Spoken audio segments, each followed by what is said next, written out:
बिस्मिल्लाहिर्रहमानिर्रहीम। आज तक के मुअज़्ज़ज़ नाज़रीन अस्सलाम वालेकुम। अब किस्त 146 मुलाहिज़ा फरमाएं। मैंने मैदान का एक और चक्कर लगा लिया। दूसरे चक्कर के लिए कार घुमाई ही ठीक अचानक सामने से एक कुशादा ट्रक आता हुआ दिखाई दिया। उसके आगे रेडिएटर के सामने आईनी पाइपों का एक जंगला सा लगा हुआ था ताकि किसी हादसे की सूरत में रेडिएटर या इंजन को ज्यादा नुकसान ना पहुंचे। ट्रक में दो आदमी थे, एक ज़ेरे तरबियत ड्राइवर और दूसरा शायद ट्रेनर था। फासला ज्यादा होने की वजह से उनके चेहरे नजर नहीं आ रहे थे। ट्रक की रफ्तार भी कम थी। मेरे ख्याल तक के करीब पहुंचने से पहले ही ट्रक का रुख बदल जाएगा या मैं अपनी कार को एक तरफ हटा लूंगा। फासला कम होता गया। मैंने कोई गैर मामूली बात महसूस नहीं की। अब तकरीबन 20 गज का फासला रह गया था। उसके साथ ही मैं बुरी तरह चौंक गया। ट्रक में बैठे हुए दोनों आदमियों के चेहरे अब साफ नजर आ रहे थे। वो तेज सिंह और धर्मेश थे। स्टीयरिंग के सामने तेज सिंह और उसके साथ वाली सीट पर धर्मेश। उन दोनों के चेहरों पर बेपनाह करख्तगी थी। उन दोनों को देखकर मैंने हालात की संगीनी का अंदाजा कर लिया। इससे पहले कि मैं कुछ सोच सकता, ट्रक की रफ्तार एकदम तेज हो गई। ट्रक किसी खूनख्वार दरिंदे की तरह और बंदूक से निकली हुई गोली किसी रफ्तार से हमारी तरफ बढ़ रहा था। मेरी आवाज एक लम्हे को डगमगाने लगे। रूमती चीखती हुई अपनी सीट पर उछल पड़ी। गुजरने वाले हर लम्हे के साथ फासला कम हो रहा था। ट्रक मौत के फरिश्ते की तरह दंदनाता हुआ हमारी तरफ बढ़ रहा था। मुझे अपनी आंखों के सामने मौत नाचती हुई नजर आने लगी। मुझे ये इतराफ करने में कोई नदामत नहीं कि उस वक्त मेरी आवाज साथ छोड़ चुके थे। दिमाग सुन्न हो गया था और कुव्वत फैसला भी साथ छोड़ चुकी थी। स्टीयरिंग पर मेरे हाथों की गिरफ्त बिल्कुल ढीली पड़ गई थी। ट्रक बिल्कुल सामने पहुंच गया था और किसी भी लम्हे धमाका हो सकता था। रूमती चीखती हुई मेरी तरफ गिरी। उसके दोनों हाथ स्टीयरिंग पर आ गए और उसने पूरी कुव्वत से स्टीयरिंग को बाईं तरफ घुमा दिया। कार तेज रफ्तारी से बाईं तरफ घूम गई। उसी लम्हे एक और धमाका हुआ और हमारी कार लट्टू की तरह घूम गई। वो ट्रक कार की पिछली साइड को टक्कर मारता हुआ निकल गया था। मैं पहले धक्का खाकर दरवाजे से टकराया, फिर स्टीयरिंग की तरफ झुका। मेरा सर स्टीयरिंग से टकरा गया। रूमती भी चीखती हुई एक तरफ गिरी। उसका सर डैशबोर्ड से टकरा गया था। कार लट्टू की तरह घूमती हुई हल्के से धमाके से एक और कार से टकरा गई। उस वक्त एक और धमाके की आवाज सुनाई दी। हमारी कार की साइड से टकराने के बाद वो ट्रक एक और कार से टकरा गया था। धमाके के साथ नुसवानी चीखों की आवाज भी सुनाई दी। मुझे अपने आप को संभालने में 30 सेकंड लगे। मैंने पीछे मुड़कर देखा, वो ट्रक तेज रफ्तारी से मैदान से बाहर जा रहा था। जिस दूसरी कार को उसने टक्कर मारी थी उसके अंदर से अब भी नुसवानी चीखों की आवाजें सुनाई दे रही थी।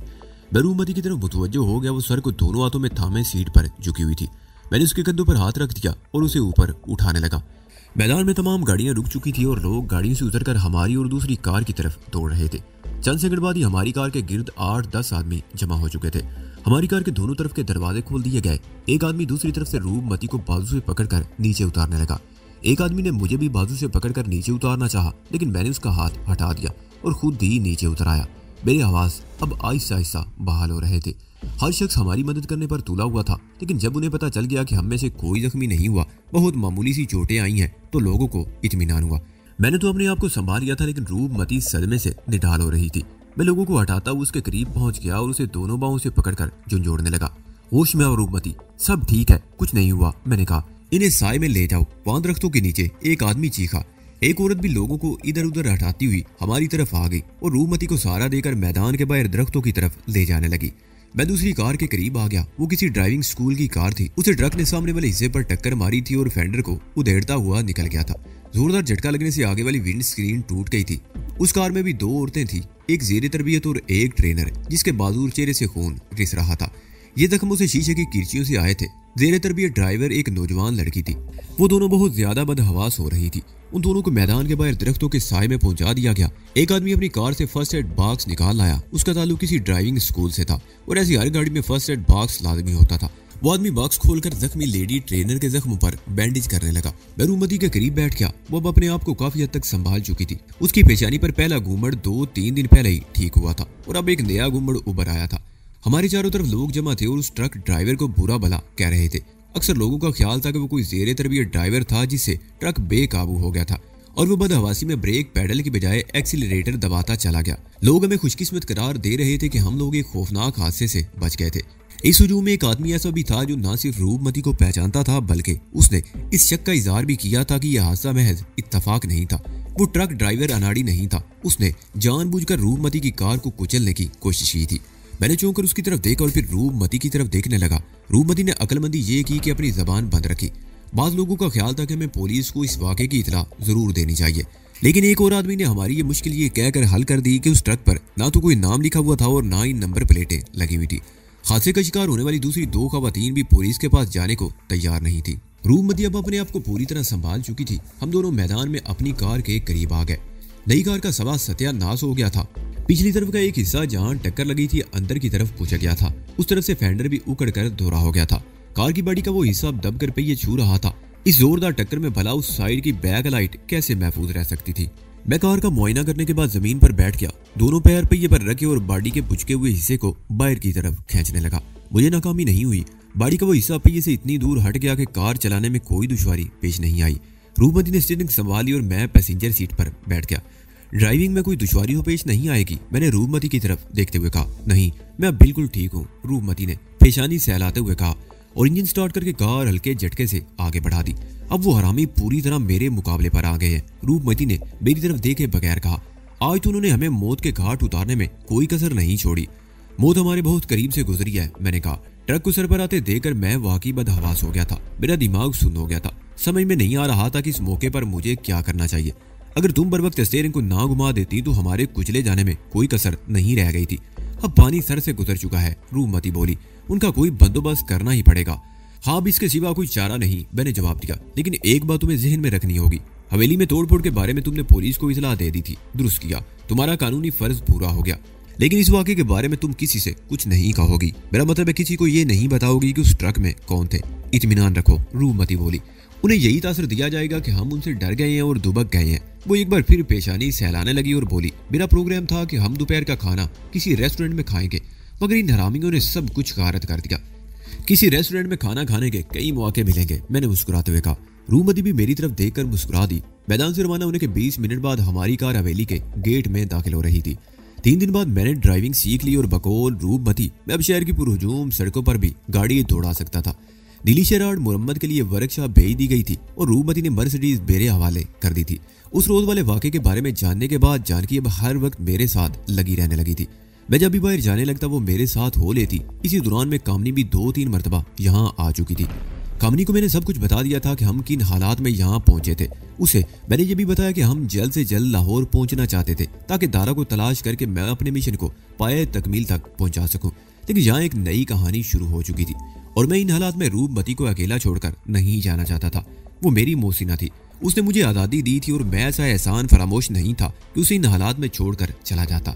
जानकी ने रूपमती को भी मेरे बारे में सब कुछ बता दिया था और उस रात जब हम खाना खाने के बाद रूपमती के कमरे में बैठे चाय पी रहे थे तो रूपमती ही ने इस मौजू पर बात छेड़ दी। मुझे अफसोस है कि मैंने तुम्हें तुम्हारी मर्जी के खिलाफ यहाँ रोके रखा, वो मेरी तरफ देखते हुए बोली। तुम्हें अपने माता पिता के हथियारों को तलाश करना है, लेकिन किस्मत तुम्हें यहाँ ले आई। मैं तुम्हें मजीद नहीं रोकना चाहती, तुम जब चाहो जा सकती हो और इस सिलसिले में मुझसे जहां तक हो सके मैं तुम्हारी मदद करने को तैयार हूँ। अब कुछ मसले हैं जिनकी वजह से कुछ अरसा मुझे यहाँ रुकना पड़ेगा। तुम जानती हो कि किन हालात में हम यहाँ पहुंचे हैं। जहाज के हादसे के बाद पनाह की तलाश में हम चल पड़े थे और बदकिस्मती से विजय ठाकुर के हाथ लग गए।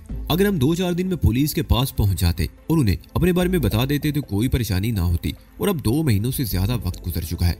अब अगर उनके पास जाएंगे तो हमसे ये जरूर पूछा जाएगा कि इतना अरसा कहाँ और क्यों गायब रहे हो। और तुम, मैंने उसके चेहरे पर नजरें जमाते हुए बात जारी रखी, तुम राजकुमारी जरूर हो, एक साबिक राजा की बेटी, लेकिन अब तुम नाम की राजकुमारी हो, इसका तुम्हें खुद भी अंदाजा हो गया है। तुम इस सिलसिले में हमारी कोई मदद नहीं कर सकती। इसके अलावा मैं चंद लम्हों को खामोश हुआ, फिर बात जारी रखते हुए कहने लगा, तुम इस वक्त जिन हालात में फंस चुकी हो तुम्हें अकेला छोड़कर मैं नहीं जा सकता। कम अज कम उन दोनों का बंदोबस्त करने के बाद ही मैं यहाँ से जाने का प्रोग्राम बनाऊंगा। हाथी मरकर भी 1.25 लाख का, तुमने ये मिसल तो सुनी होगी, रूपमती ने मुस्कुराते हुए कहा।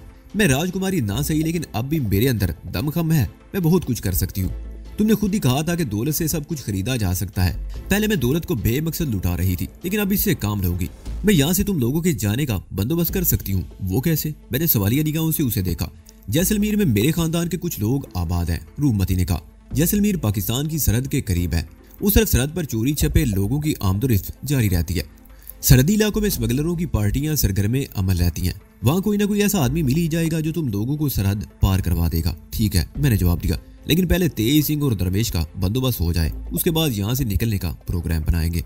उस रात हम देर तक बातें करते रहे, फिर मैं उठकर अपने कमरे में आ गया। जानकी रूपमती के पास बैठी रही। उन दोनों में अब खूब गाड़ी बनने लगी थी। वो रात का आखिरी पहर था। मैं नींद में कुछ बेचैनी सी महसूस कर रहा था और फिर अपने सीने पर हल्का सा बोझ महसूस करके मेरी आंख खुल गई। कमरे में नाइट बल्ब की नीलगो रोशनी फैली हुई थी। चंद लम्हों तक तो मेरी समझ में कुछ ना आ सका और फिर ये सनसनीखेज इंकिशाफ हुआ कि जानकी मेरे साथ लेटी हुई थी। उसका एक हाथ मेरे सीने पर था और एक टांग भी मेरी टांग पर। मुझे समझने में देर न लगी कि जानकी पर एक बार फिर दौरा पड़ा था।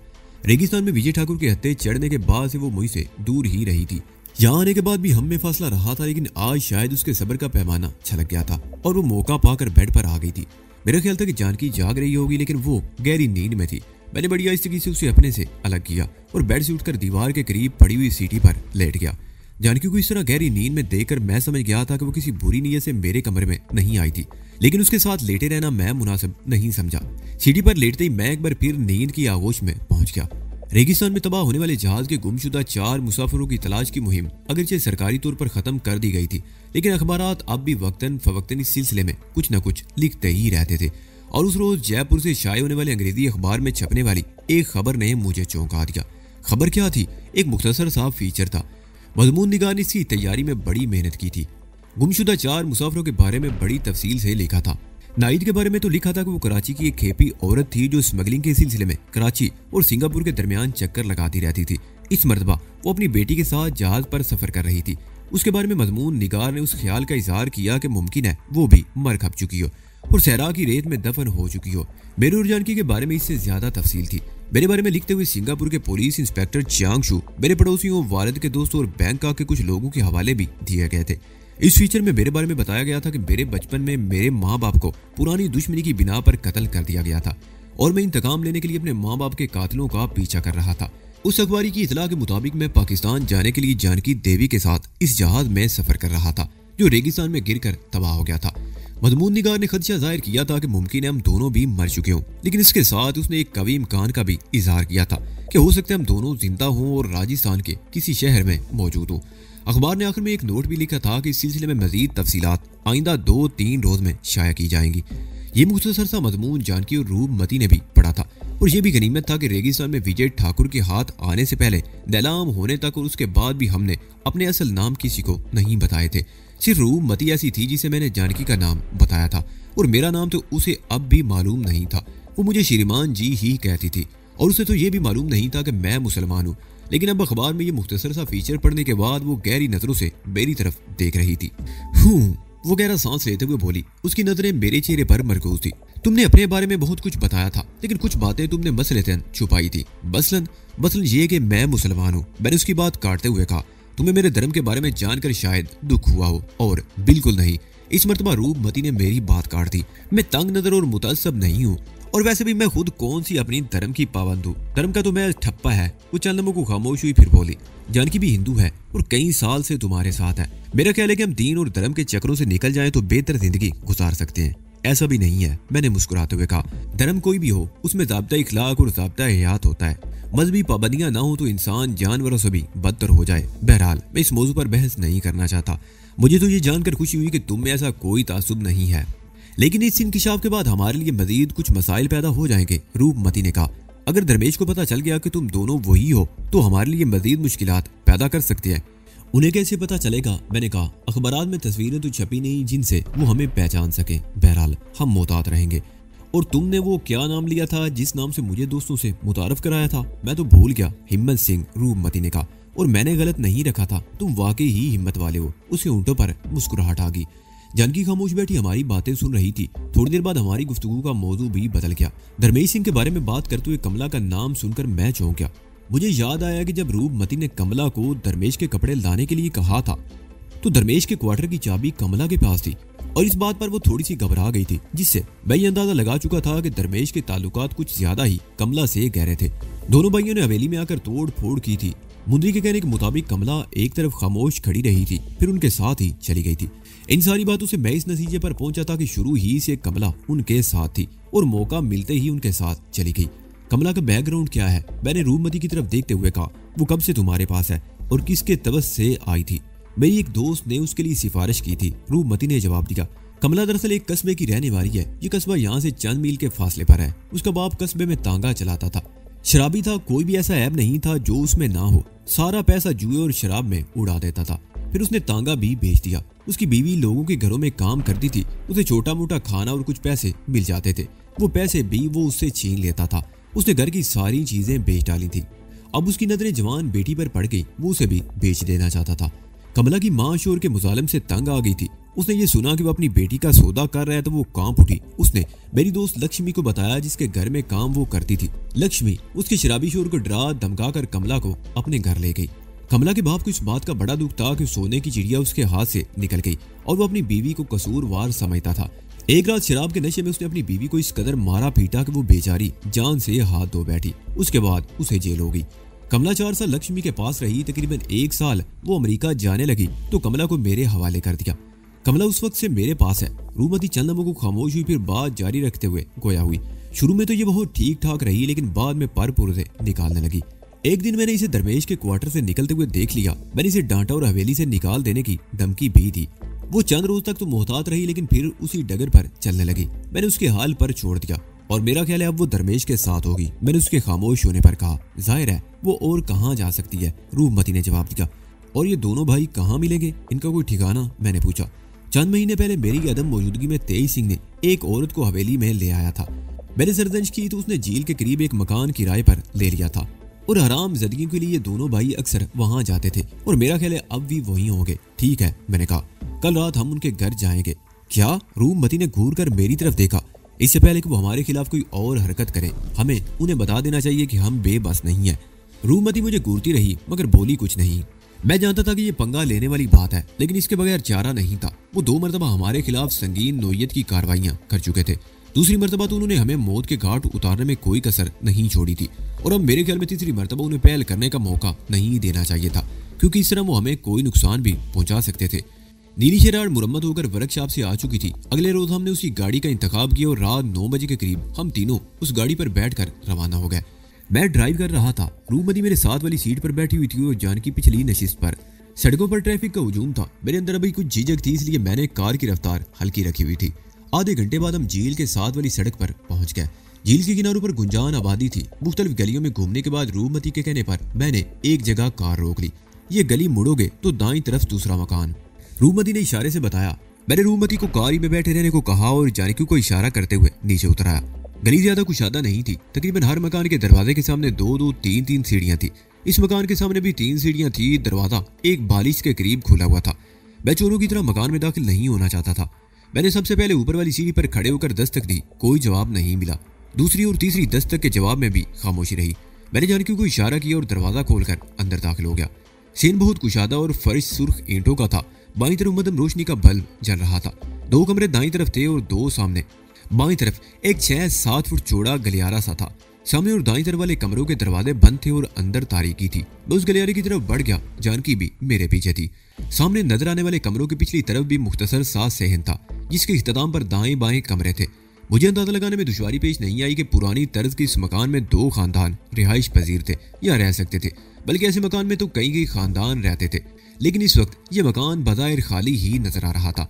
मैं कुछ और आगे बढ़ा तो बाईं तरफ एक कमरे का दरवाजा चंद इंच के करीब खुला हुआ था और अंदर रोशनी हो रही थी। मैं और जानकी दबे कदमों दरवाजे के करीब पहुंच गए। मैं दीवार के साथ चिपक कर खड़ा हो गया और अंदर से कोई आवाज सुनने की कोशिश करने लगा। मुझे नाकामी नहीं हुई। एक नुस्वानी हंसी की दबी दबी सी आवाज सुनाई दे रही थी। जानकी बड़ी आहिस्ते से दरवाजे की दूसरी तरफ चली गई और इससे पहले कि मैं अंदर झांकने के लिए आगे झुकता, उसने चुरी से आंख लगा दी और एक झटके से सीधी हो गई। उसके चेहरे पर बड़े नागवार तासरात उभर आए। उसने मुझे इशारा किया। मैं भी चुरी से आंख लगाते एक झटके से सीधा हो गया। अंदर बहुत ही काबिले इतराज मंजर था। तेज सिंह बेड पर सीधा लेटा हुआ था और कमला उसके नीचे थी। उसके जिस्म पर लिबास बराए नाम ही था। मुझे शदीद झटका लगा। कमला तो छोटे भाई दरमेश की रखेल थी, लेकिन इस वक्त बड़ा भाई उसे दिल बहला रहा था। मैंने जानकी को इशारा किया और पैर की ठोकर मारकर अंदर दाखिल हो गया। वो दोनों बदहवास हो गए। कमला ने बेड से छलांग लगा दी और कुर्सी पर चादर उठाकर अपनी बरनगी छुपाने की कोशिश करने लगी। तेज सिंह भी एक झटके से उठकर खड़ा हो गया और फटी फटी नजरों से मेरी तरफ देखने लगा, जैसे उसे अपनी आंखों पर यकीन ना आ रहा हो। जानकी भी अंदर आकर दरवाजे के सामने खड़ी हो गई। उसे देखकर भी तेज सिंह की आंखें फटी की फटी रह गई। उसके चेहरे का रंग भी पीला पड़ गया, लेकिन फौरन ही उसने अपनी कैफियत पर काबू पा लिया। तुम्हें तुम्हारी मौत यहाँ खींच लाई है। वो मेरी तरफ देखते हुए घुर्राया। अब यहाँ से तुम्हारी अर्थी ही उठेगी। अभी पता चल जाएगा कि अर्थी किसकी उठती है। मैंने पुरसुकून लहजे में जवाब दिया। तुमने जो करना था कर लिया, अब मेरी बारी है। जानकी मुझसे 2 कदम आगे निकल गई थी। उसने कमला की तरफ बढ़ना शुरू कर दिया था ताकि उसे काबू में कर सके। तुम्हारा मुन्ना कहाँ है? उसे भी बुला लो ताकि दोनों का फैसला हो सके। मैंने तेज सिंह की तरफ देखते हुए कहा, ये रहा मुन्ना। अपने अकब से आवाज सुनकर मैं उछल पड़ा और पलटना चाहता था, लेकिन मुझे देर हो चुकी थी। दरवेश के हाथ में दबी हुई शराब की बोतल मेरे सर पर लगी और मेरी आंखों के सामने नीली पीली चिंगारियां रक्स करने लगी। बोतल सर पर लगी थी और शराब मेरे सर और चेहरे को तर्क करती हुई मेरी गर्दन पर बहने लगी। सख्त नागवार बू मेरे नथनों से टकरा रही थी। मैं लड़खड़ा गया। अपने आप को संभालने की कोशिश की, लेकिन तेज सिंह ने मेरे ऊपर छलांग लगा दी और मुझे धकेलता हुआ दीवार तक ले गया। मेरा सर दीवार के साथ टकराया और दूसरे ही लम्हे मेरी आंखों के सामने अंधेरे की चादर फैलती चली गई। मैं सर को जोर जोर से झटके देने लगा। मेरे जहन में सिर्फ एक ही बात थी, अगर इस वक्त मैंने अपने हवास बहाल ना रखे तो ये मेरी जिंदगी के आखिरी लम्हात होंगे। इतने में तेज सिंह ने एक बार फिर मुझे गिरफ्त में लेकर दीवार के साथ पटक दिया, लेकिन इस मर्तबा मेरा सर दीवार से नहीं टकराया था। उसके बरक्स एक और करिश्मा ये हुआ कि जोरदार झटका लगने से मेरे हवास बहाल होने लगे और आंखों के सामने फैली हुई तारीकी कम होने लगी। और फिर उसी लम्हे मेरी समाज से टकराने वाली एक नुस्वानी चीख मुझे होश में ले आई। ये चीख अगरचे किसी गहरे कुएं की तह से आती हुई मुझे महसूस हो रही थी, लेकिन इस आवाज ने मेरे होशो हवास को झंझोड़ कर रख दिया। मैंने सर को एक जोरदार झटका देते हुए सामने खड़े हुए तेज सिंह की तरफ देखा। उसका चेहरा धुंध में लिपटा हुआ था, लेकिन धुंध बतदरीज कम होती गई और उसका चेहरा साफ दिखाई देने लगा। उसका चेहरा इस वक्त नहायत ही मकरूर लग रहा था। इतने में वो नुस्वानी चीख एक बार फिर मेरी समाज से टकराई। इस मर्तबा वो आवाज बहुत वादे और बहुत करीब से आई थी। मैंने गैर इरादी तौर पर उस तरफ देखा। जानकी दरवेश की गिरफ्त में थी और वो उसे बेचारी पर गिराने की कोशिश कर रहा था। तेज सिंह ने एक बार फिर दोनों हाथ मेरे गिरबान पर डाल दिए। वो इस मर्तबा भी मुझे उठाकर पटकना चाहता था, लेकिन अब मैंने उसे ऐसा मौका नहीं दिया और अपने तमाम आवाज मुजतमे करके उसके चेहरे पर जोरदार टक्कर दे मारी।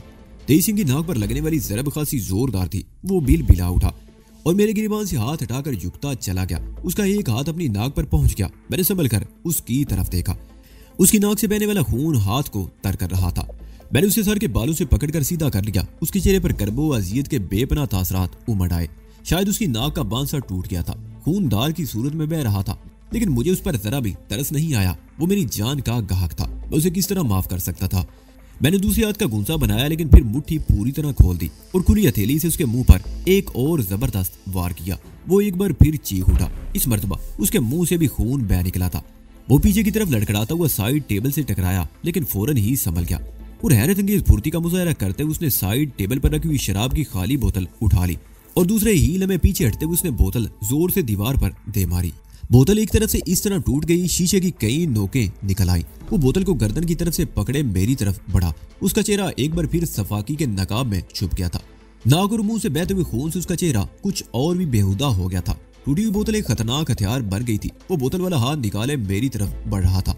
एक दो मरतबा हमलावर अंदाज में उसने हाथ को हरकत भी दी, लेकिन मैं पीछे हटता चला गया। मेरा पांव फर्श पर पड़ी हुई खाली बोतल पर पड़ा। वो बोतल फर्श पर फिसल गई। मैं अपना तवाज़ुन बरकरार ना रख सका और लड़खड़ा गया। मैंने अपने आप को संभालने की कोशिश तो की, मगर कामयाब ना हुआ और पुश्त के बल गिरा।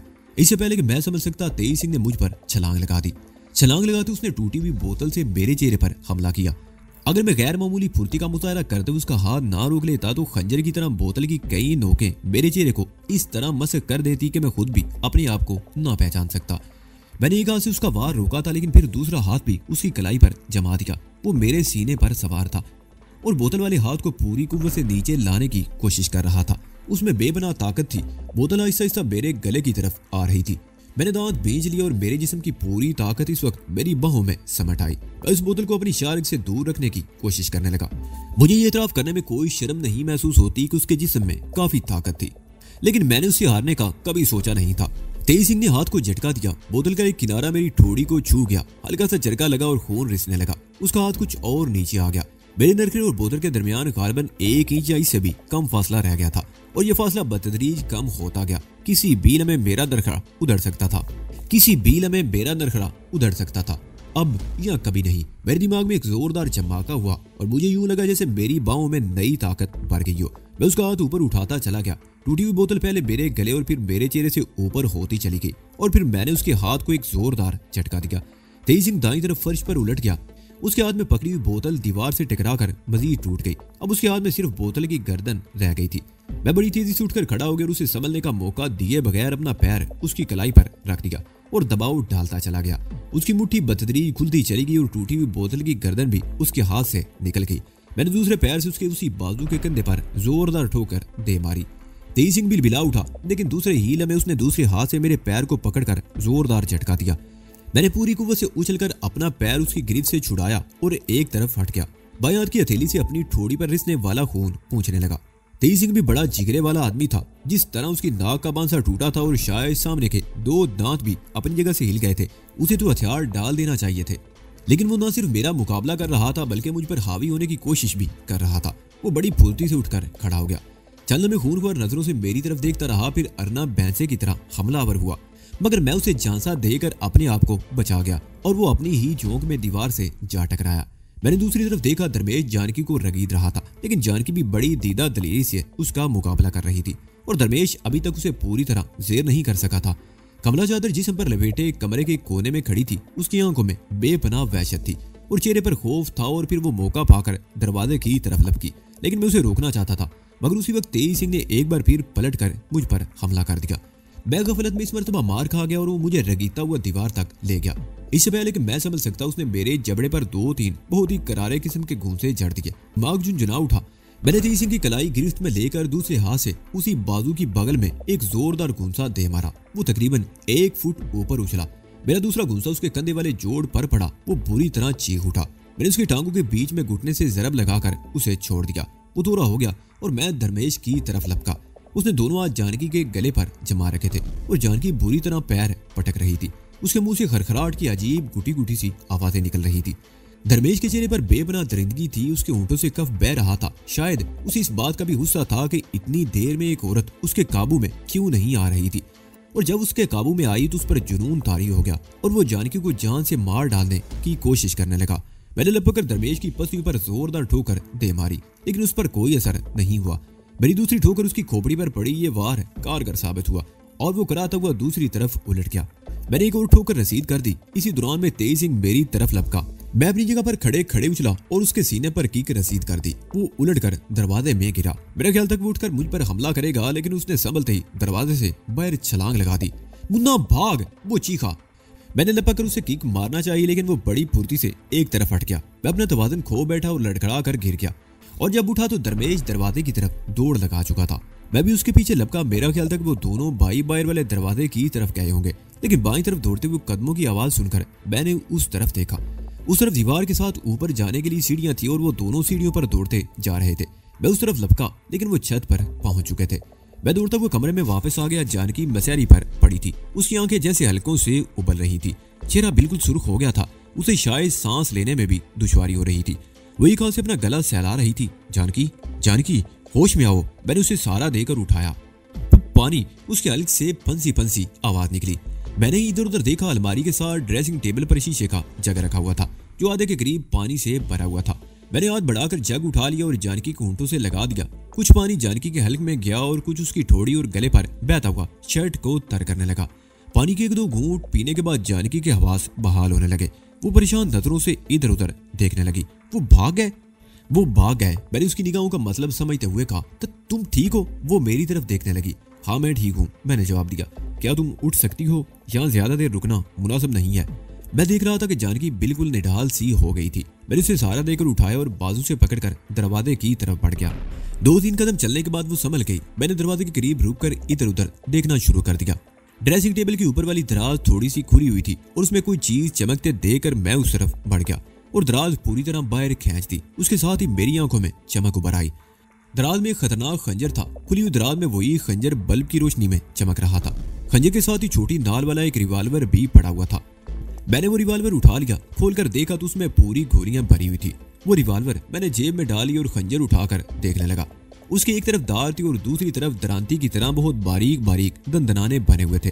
मैंने खंजर भी अपने कब्जे में ले लिया। उन दोनों भाइयों में से किसी को यह हथियार उठाने का मौका नहीं मिला था। अगर रिवाल्वर उनमें से किसी के हाथ में आ जाता तो शायद सूरत हाल मुख्तलिफ होती। जानकी दरवाजे से टेक लगाए खड़ी एक हाथ से गला सहला रही थी। मैंने उसका दूसरा हाथ पकड़ा और कमरे से बाहर आ गया। वो दोनों भाई जिस तरह भागे थे, उनके वापस आने की तवक्को नहीं थी। बैरूनी दरवाजे के करीब आकर मैंने गली में इधर उधर झांका। कोई गैर मामूली बात नजर नहीं आई। 1 उम्र आदमी एक औरत बाईं तरफ जा रहे थे। मर्द ने कंधे पर 3-4 साल के एक बच्चे को उठा रखा था। मैंने जानकी को इशारा किया और हम मकान से निकलकर गली में आ गए। गली का मोड़ मुड़ते हुए मुखालिफ सम से आने वाले 2 और आदमी भी मिले। वो अपने किसी घरेलू मसले पर बहस करते हुए चल रहे थे, इसलिए हमारी तरफ किसी ने भी तवज्जो नहीं दी। रूपमती कार की दूसरी गली में मौजूद थी, लेकिन जब हम कार के करीब पहुंचे तो रूपमती को कार में ना पाकर मेरे दिल की धड़कन तेज हो गई। मेरा ख्याल था कि अपने आप को दूसरों की नजरों से बचाने के लिए रूपमती कार से उतरकर किसी तारीख गोशे में दुबक गई होगी। मैं मुतजस्सिस निगाहों से इधर उधर देखने लगा, लेकिन वो कहीं दिखाई नहीं दी।